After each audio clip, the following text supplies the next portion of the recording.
সবাই ক্লিনলিনেস মানে কত কি পরিষ্কার আছে এইসব নিয়ে খুবই খেয়াল রাখে। ক্লিন ক্লোথস, ক্লিন টওয়েল, যেখানে ডেলিভারি হচ্ছে সেই জায়গাটা পরিষ্কার থাকতে হবে।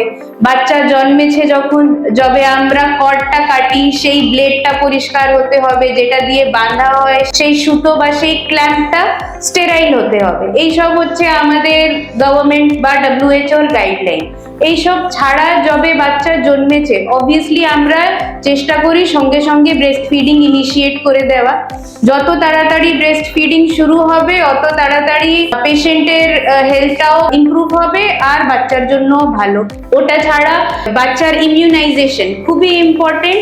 বাচ্চা জন্মানোর পর আমরা যাকে বলি BCG, OPV, Hep B, এই তিনটে যে ভ্যাকসিন আছে আফটার বার্থ আমরা সঙ্গে সঙ্গে দেওয়ার চেষ্টা করি। ওটা ছাড়া যত বাচ্চা বড় হলো আমাদের শিডিউলে যেরকম ইমিউনাইজেশন আছে সেরকম ভ্যাকসিন দেওয়া হয়। ফার্স্ট 48 আওয়ার্স এর মধ্যে আমরা চান করাতে বারণ করি।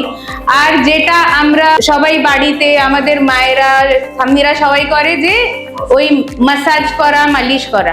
আইডিয়ালি বই খাতাতে যা লেখা আছে there is no scientific evidence যে ওই সব করলে বা বাচ্চাকে গ্রাইপ ওয়াটার আর হানি, মধু তো একদমই খাওয়ানো বারণ আছে, এইসব কিছু খাওয়ালে বাচ্চা যে ভালো হবে এইরকম ধারণা ভুল। কিন্তু হ্যাঁ, এটা কিন্তু কেউ শোনে না। মাসাজ সবাই করে, যতই বলা হোক ঠাম্মি আর দিদারা নিয়ে বসেই যাবে যে একটু তেলটা মাখাই, ওটা হবেই হবে।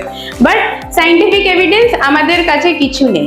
হ্যাঁ, একটা বলবো, আফটার এভরি ফিডিং যতবার আমরা বাচ্চাকে দুধ খাওয়ালাম বার্প করাতেই হবে। না হলে মাঝে সাঝে এটা হয় যে বাচ্চা সেই দুধটা খেয়ে ফেলে, যেটা ওর লাংসের মধ্যে চলে যায়, শ্বাসকষ্ট হয়ে অনেকবার বাচ্চা দেখা যায় যে আর নিঃশ্বাসই নিতে পারছে না। সেই জিনিসটা একটু খেয়াল রাখতে হবে।